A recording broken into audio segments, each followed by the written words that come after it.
Mm-hmm. but he hasn't been officially fired or he hasn't put in his 2 week notice. So we got to talk about, man, where I want to EB. Because they say when you love someone, y'all know the song. I can't sing it for copyright purposes, but what's next for Eric Bieniemy, man? He came into Washington, with the high hopes. He got the whole city excited. They was like, look, man, he had Patrick Mahomes, we got Sam Howell, and he want to be a head coach. This is his opportunity.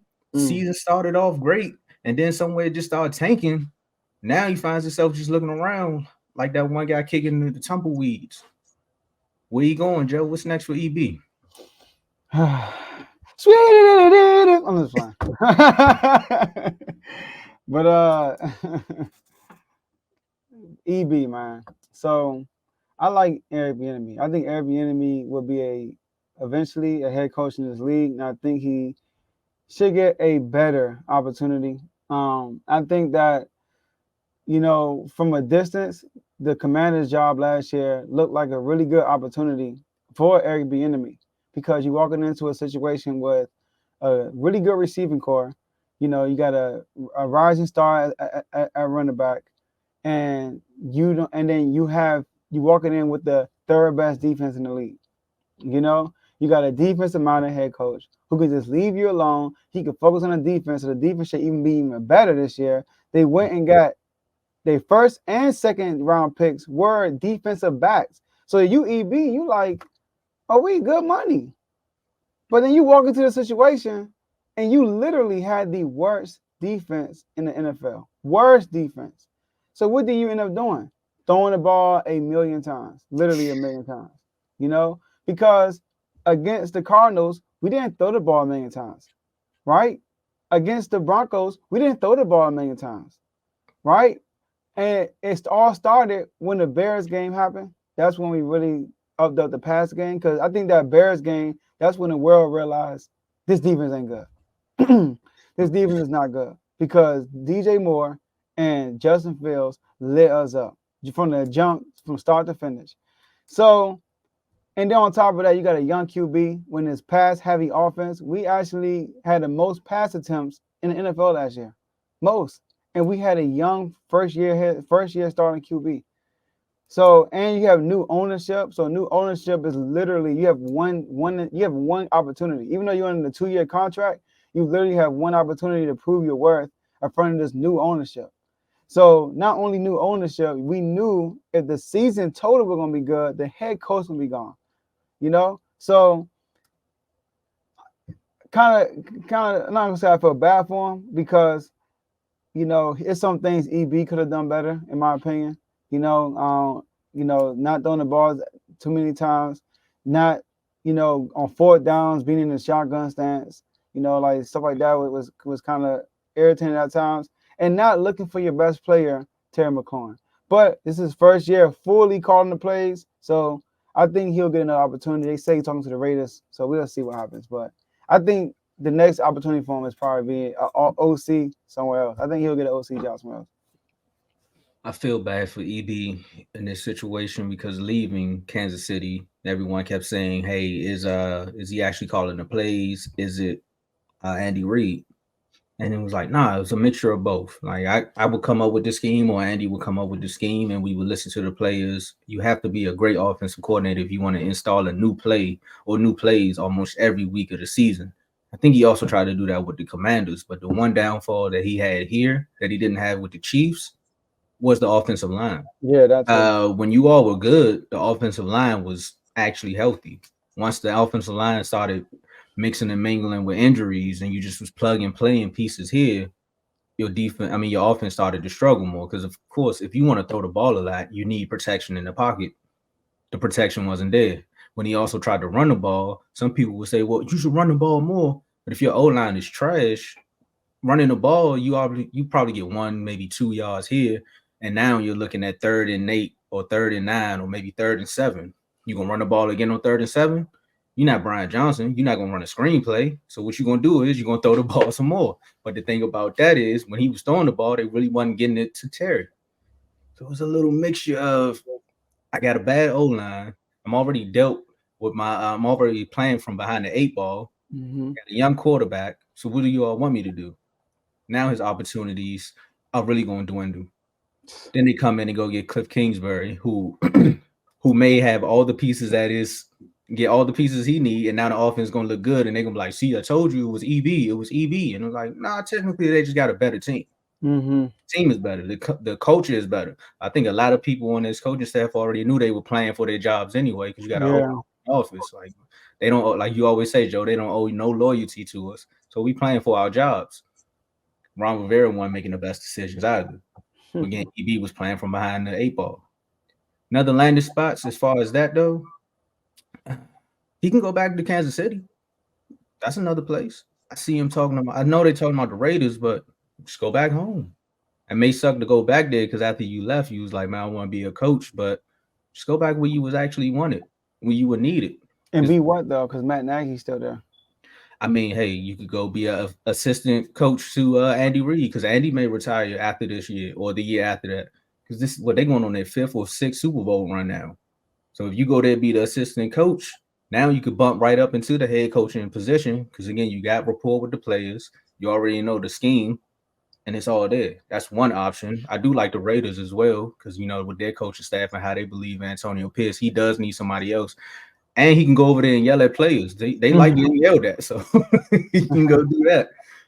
Think about it like this: Sam Howell, what was 66% of his passes for 24, maybe like 25,000 yards and 14 touchdowns, and that was in the first 9 games. That's pretty good for a second year quarterback who only had one game the season before.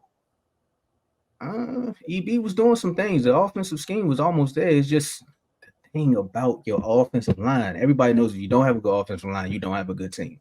It's not Mm-hmm. no quarterback can stand behind a bad offensive line. And the thing about the Chiefs, like I said, their offensive line uses the regular season to find out how to block, and then they get in the playoffs, and now they just a force. Like you can't touch Mahomes. So Mm-hmm. EB, those are two places. I like Chicago as well too. Once Yeah. we figure out who their quarterback gonna be. Yeah. I like when Vaughn said Pittsburgh. I think Pittsburgh is a good destination, but they got Arthur Smith right now, and Sam Howell, Teddy says in the comments. He said, "Is not getting Terry the ball on Sam Howell? I mean, on EB or the quarterback?" That's a good question because once Jacoby Brissett inserted himself to the game, Terry McLaurin had his probably best game, Hmm. right? So like every time Jacoby came in, he actually looked for Terry and got Terry the ball, and brought us back 2 games in a row, like which is crazy, and almost won both games. So, and I agree with Mark. Sam Howell hit a rookie raw like crazy. I think after that second Giants game, after that second Giants game, I could not even recognize Sam Howell no more. He hit a rookie raw badly, you Was know. it the rookie wall or was it him getting hit? Probably both, man. And then like, yeah, man. Like after we had a bye week, I'm like, he gonna come back better. He came back and worse, you know. So I do Probably think seeing somehow, ghosts. probably you probably right. This man getting pressure like crazy, right? I mean, the first Giants game, he got pressure over 70% of the time, bro. Like that don't happen in the NFL. That's why like That's that's what why I'm like that's crazy. He was getting pressure like crazy. So like you said, bad old line, terrible defense. You feel me? Playing from behind all the time. When you actually are clutch, you get the job done offensively. The defense let up on the other side of the ball.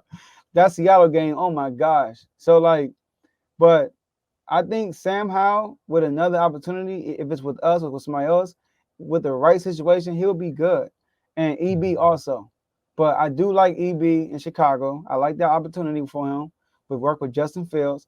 I love him with Pittsburgh, though. I think Pittsburgh will be the best spot for him. Javon said something key. He would look out for him like he looked out for Brian Flores. I mean, yeah, because Brian Flores definitely his name was out there as being another head coach or a defensive coordinator for another Mhm. team, and that is I forgot he was even up there. So that's definitely the good look, especially after everything that happened in Miami, where they was ready to kick him out the league. And he did a good job with the Vikings last year. He did a really good Yeah, job with the Vikings. With the personnel they had. I'm just saying sometimes you just need a new environment. I think with Sam, yeah, now that I think about it, it's either you can make or break with Sam at this point. Yeah, if Caleb don't fall to two, I think y'all should trade up because Sam could either turn into a good quarterback with this season and using all this experience and knowing how to deal with being in the pocket and stepping up, different things like that and becoming a better quarterback, or it could break him and he could just be flat out Sam Darnold. I ain't saying Sam Darnold was bad, but you don't want Sam Darnold as your starting quarterback either. Mm-hmm. But yeah, Well, I don't know, Joe. He had protection issues also when he first came in. Like, as far as offensive line, he's actually seen those. Like, that's what he But said. you see what I'm saying? But you see what I'm saying, though. That's a great comparison because now you actually got to get him around some good talent. It's either it's gonna make or break you. And this was one of those seasons where you get sacked almost 70 times. Yeah, he almost this comment. He went from EB to EBT. Come on, y'all. Hey, one thing about EBT though, we all can use some food stamps, bro. I don't know. That might be a good thing. That might be a good thing. But what could I say right here? Nah, you just hit a lot. Come on. That's what, yeah. He wild. You said in a different wording, but yeah, he came wild. Yeah, Kevin wild, man. But look, man. I mean, either way, how you talk about it or how you want to look at it, the Commanders are headed towards better days or brighter days, as Kurt Franklin would say. And so is the rest of the division. Meanwhile, if you see that star back there, we don't know what tomorrow's going to look like. So embrace it, Joe. Embrace it. This might be good for y'all because with expectations, y'all just like with no expectations. But once y'all start winning, though, this is going to just keep out going. Never mind. I don't know, Joe. I don't think it's going to happen. Are you feeling he's not feeling too good right now? I think that you know how Daniel came on here the season before last about how Dak was. I think that's how the entire fan base is treating the entire Cowboys team. They're like, bro, I don't care what y'all do. Y'all better make it. Y'all got to get to the playoffs and win games.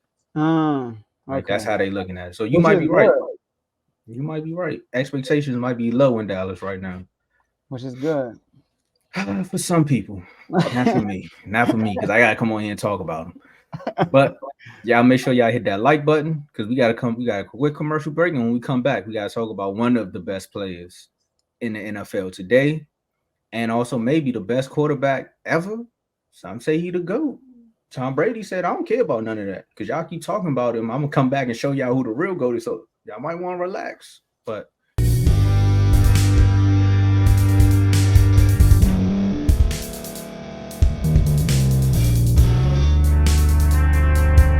thank you for staying to the end. If you're watching this on YouTube, please like this video, subscribe, and also hit that notification button so you can be notified next time we put out a video. If you're listening on any podcast platform, subscribe and hit that notification button, y'all, so you can be notified we put out another podcast audio.